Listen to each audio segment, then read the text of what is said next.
नमस्कार दोस्तों, मैं कमलेश गुप्ता आपका स्वागत करती हूँ। दोस्तों, मैं आज आपको मुंशी प्रेमचंद द्वारा लिखित कहानी आधार सुनाने जा रही हूँ, जो कि उनके मानसरोवर खंड 3 से ली गई है। दोस्तों, मैं ये जो कहानी आपको सुना रही हूँ वो मुंशी प्रेमचंद के लिखे हुए शब्दों में ही है। देखो, हमारी आज की कहानी का शीर्षक आधार है, जिसके अंतर्गत एक पहलवान पुरुष और उसकी विधवा पत्नी के बारे में बतलाया गया है। तो हम शुरू करते हैं। सारे गांव में मथुरा का सा कोई गठीला जवान ना था। यानी मथुरा था जो कि एक बहुत बड़ा गठीला जवान था। कोई 20 वर्ष की उसकी उम्र थी और मसें भीग रही थी। गाँव में चराता था, दूध पीता था, कसरत करता और कुश्ती लड़ता था और सारे दिन बांसुरी बजाता और हाट में विचरता था। ब्याह तो उसका हो गया था, पर अभी कोई बाल बच्चा नहीं हुआ था। घर में कई हलों की खेती थी और कई छोटे बड़े भाई थे, तो सब मिलजुल कर खेती बाड़ी करते थे। मथुरा के ऊपर सारे घर को गर्व था। उसे सबसे अच्छा भोजन मिलता और सबसे कम काम करना पड़ता था। जब उसे जांघिया, लंगोटे, नाल या मुकदर के लिए रुपए पैसे की जरूरत पड़ती तो भाई उसे तुरंत दे दिया करते थे। सारे घर की यही अभिलाषा थी कि मथुरा पहलवान हो जाए और अखाड़े में अपने सवाए को भी पछाड़ दे। इस लाड़ प्यार से मथुरा जरा टर्रा हो गया था। गाय किसी के खेत में पड़ी है और आप अखाड़े में दंड बैठक लगा रहा होता था। कोई हुलाना देता तो उसकी तोरियां बदल जाती और गरज कर कहता, जो मन में आए कर लो। मथुरा तो अखाड़ा छोड़कर हाँकने ना जाएगा, पर उसका डील डोल देखकर किसी की भी उससे उलझने की हिम्मत ना होती थी। लोग गम खा करके चुप हो जाते थे। गर्मियों के दिन थे, ताल तलैया सूखी पड़ी थी, जोरों की लू चल रही थी। गांव में कहीं से एक सांड आ निकला और गऊओं के साथ हो लिया। सारे दिन तो वह गायों के साथ रहता और रात को बस्ती में घुस आता और खूंटे से बंधे बैलों को सींगों से मारता। कभी किसी की गीली दीवारों को सींगों से खोद डालता तो कभी घर का कूड़ा सींगों से उड़ाता। कई किसानों ने साग भाजी भी लगा रखी थी। सारे दिन बेचारे उसको सींचते सींचते मरते थे और यही सांड रात को नरे भरे खेतों में पहुंच जाता और खेत का खेत तबाह कर देता था। लोग उसे डंडों से मारते, गांव के बाहर भी भगाते, लेकिन जरा देर में फिर गायों के बीच में पहुंच जाता। किसी की भी अकल काम ना करती थी कि इस सांड रूपी संकट से कैसे निपटा जाए। मथुरा का जो घर था वो गांव के बीच में था, इसलिए उसके बैलों को सांड से कोई हानि ना पहुंचती थी। पूरे गांव में उपद्रव मचा हुआ था और मथुरा को इस चीज़ की जरा भी चिंता नहीं थी।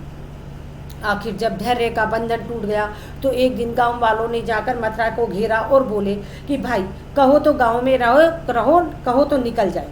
जब खेती ही ना बचेगी तो हम यहाँ रहकर क्या करेंगे? तुम्हारी गायों के पीछे हमारा सत्यानाश हुआ जा रहा है और तुम हो कि अपने रंग में मस्त हो। अगर भगवान ने तुमको बल दिया है तो इससे दूसरे की रक्षा करनी चाहिए, यही नहीं कि तुम सबको पीस कर पी जाओ।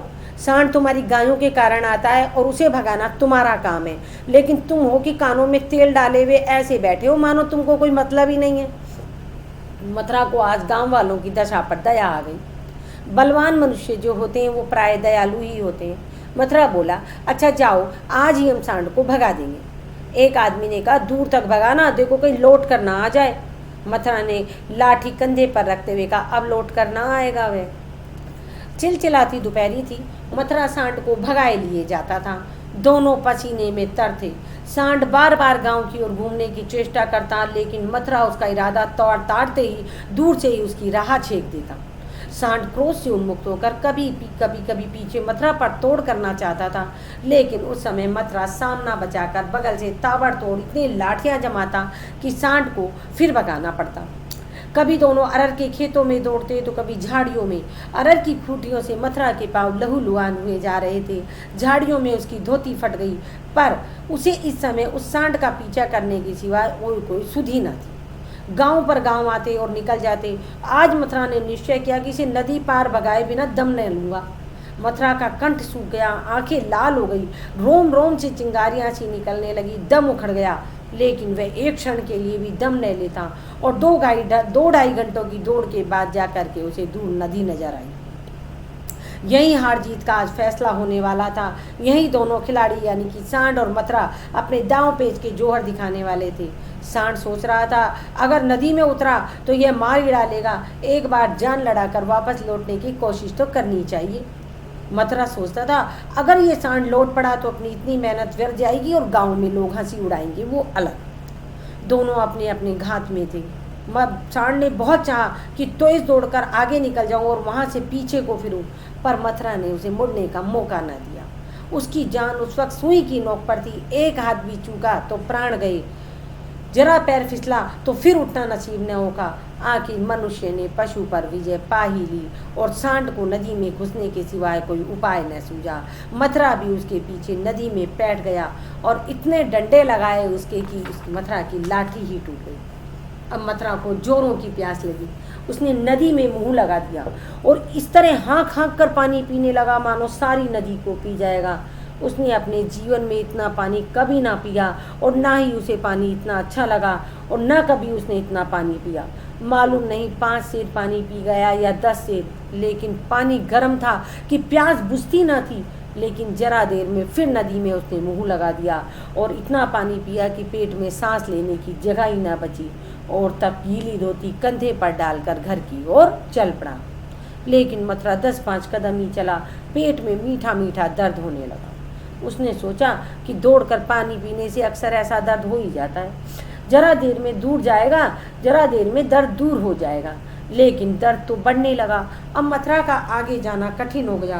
वह एक पेड़ के नीचे बैठ गया और दर्द से बेचैन होने लगा और अब इतना दर्द बढ़ गया कि वह जमीन पर ही लौटने लगा। कभी पेट को दबाता, कभी खड़ा हो जाता, कभी बैठ जाता, पर दर्द है कि बढ़ता ही जा रहा था। अंत में उसने जोर जोर से कहराना और रोना शुरू कर दिया। पर वहाँ कौन बैठा था जो उसकी खबर लेता? दूर दूर तक कोई गांव नहीं, ना ही आदमी, ना आदमजात। बेचारा दोपहरी के सन्नाटे में तड़प तड़प कर मथुरा मर गया। हम कड़े से कड़े घाव सह सकते हैं, लेकिन जरा भी व्यतिक्रम को नहीं सह सकते हैं। वही देव का सा जवान जो कोसों तक सांड को भगा कर आया था, तत्वों के विरोधों का एक भी वार वह न सह सका। कौन जानता था कि यह दौड़ उसके लिए मौत बनकर आएगी, और कोई नहीं जानता था कि मौत ही सांड का रूप धर करके उसे नचा रही है। कौन जानता था कि जल जिसके बिना उसके प्राण होठों पर आ रहे हैं वो ही उसके लिए काम करेगा। यानी कि सांड भी उसकी मौत का कारण बना, जल भी उसकी मौत का कारण बना और दौड़ भी मथुरा की मौत की कारण बन गई। संध्या के समय उसके घर वाले जब उसे ढूंढते हुए आए तो देखा तो वह अनंत विश्राम में मग्न था, यानी कि चिर निद्रा में लीन हो गया था। 1 महीना गुजर गया। गांव वाले अपने काम धंधे में लगे। घर वालों ने रो धो कर सब्र कर लिया, पर उस अभागिन विधवा जो कि मथुरा की पत्नी थी, उसके आंसू कैसे पूछते। वह हरदम रोती रहती, आंखें चाहे बंद भी हो जाती, पर हृदय उसका नित्य रोता रहता। इस घर में अब कैसे निर्वाह होगा, किसके आधार पर जीऊंगी। हमारी कहानी का शीर्षक भी आधार है दोस्तों, और जो ये मथुरा की पत्नी है वो भी ये कह रही है कि जब मथुरा ही नहीं रहा तो इस घर में अब मैं किसके आधार पर जीऊंगी। अपने लिए जीना या तो महात्माओं को आता है या लंपटों को आता है। अनूपा को ये कला क्या मालूम। अनूपा जो कि मथुरा की पत्नी थी, उसके लिए तो जीवन का एक आधार चाहिए था जिसे वह अपना सर्वस्व समझे और जिसके लिए वह जिए और जिस पर वह घमंड कर सके। घर वालों को यह बिल्कुल भी गवारा ना था कि अनुपमा कोई दूसरा घर कर ले, इसमें बदनामी थी। इसके सिवाय ऐसी सुशील, घर के कामों में ऐसी कुशल, लेन देन के मामले में चतुर और रंगरूम की ऐसी सराहनीय स्त्री को किसी दूसरे के घर पड़ जाना उन्हें बहुत ही असहनीय लग रहा था। उधर अनुपा के मैके वाले एक जगह बातचीत पक्की कर रहे थे। जब सब बातें तय हो गई तो एक दिन अनुपा का भाई उसे विदा कराने आ गया। अब तो घर में खलबली मच गई। इधर कहा हम विदा नहीं करेंगे, भाई ने कहा हम विदा कराए बिना मानेंगे नहीं। गांव के आदमी जमा हो गए, पंचायत होने लगी। अब यह निश्चय किया गया कि यह सब अनुपा पर छोड़ा जाए। उसका जी चाहे तो चली जाए और जी चाहे तो वो यहीं रहे। यहाँ वालों को विश्वास था कि अनुपा इतनी जल्दी दूसरा घर करने पर राजी न होगी, क्योंकि 2-4 बार वो ऐसा कह चुकी थी। लेकिन इस वक्त जो पूछा गया तो वह जाने को तैयार थी। आखिर उसकी विदाई का सामान होने लगा। डोली आ गई। गांव भर की स्त्रियां उसे देखने आई। अनुपमा उठकर अपनी सास के पैरों पर गिर पड़ी और हाथ जोड़कर बोली, अम्मा कहा सुना माफ़ करना। जी में तो था कि इसी घर में पड़ी रहूं, पर भगवान को शायद मंजूर नहीं। ये कहते कहते अनुपा की जबान बंद हो गई।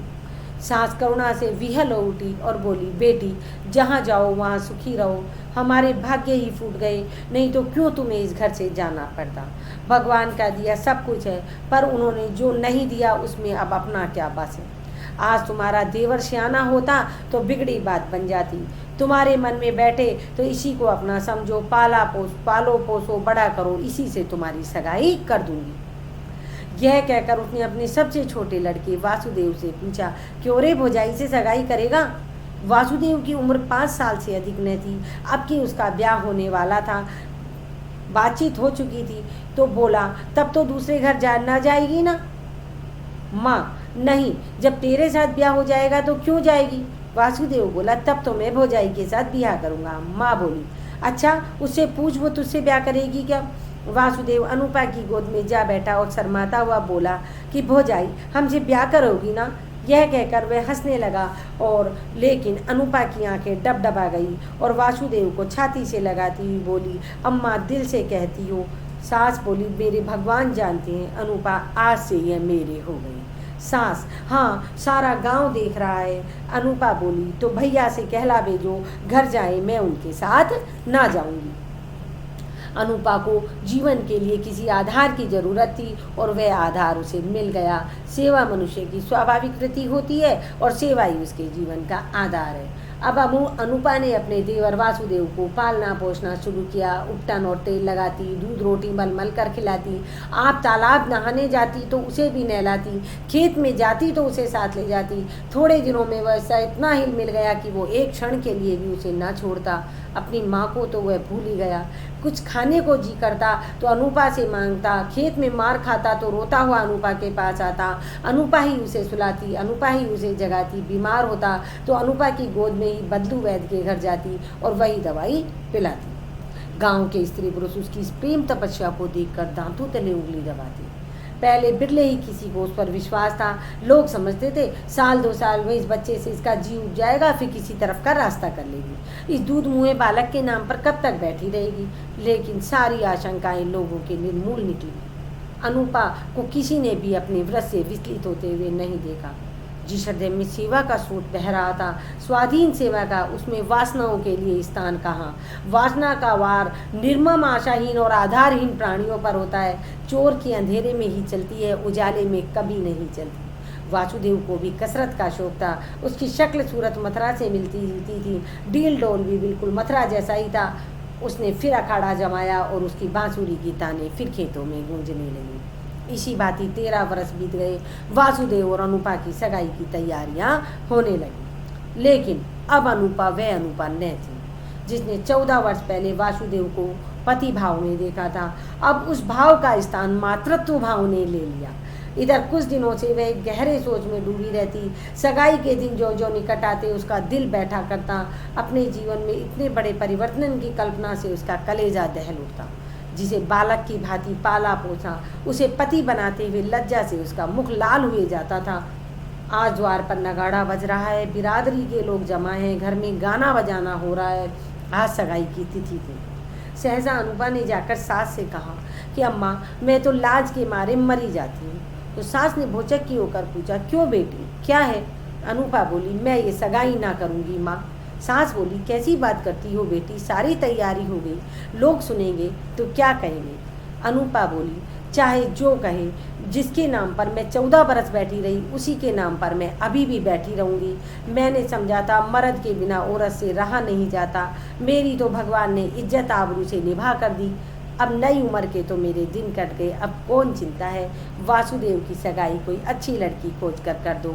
जैसे अब तक उसे पाला मैंने, अब उसी तरह उसके बाल बच्चों को भी पाल लूँगी। तो दोस्तों, ये हमने मुंशी प्रेमचंद के द्वारा लिखी कहानी आधार को पढ़ा, आप आधार को सुना। अगर आपको ये कहानी पसंद आई तो आप इसे लाइक कीजिए, शेयर कीजिए और सब्सक्राइब कीजिए। धन्यवाद।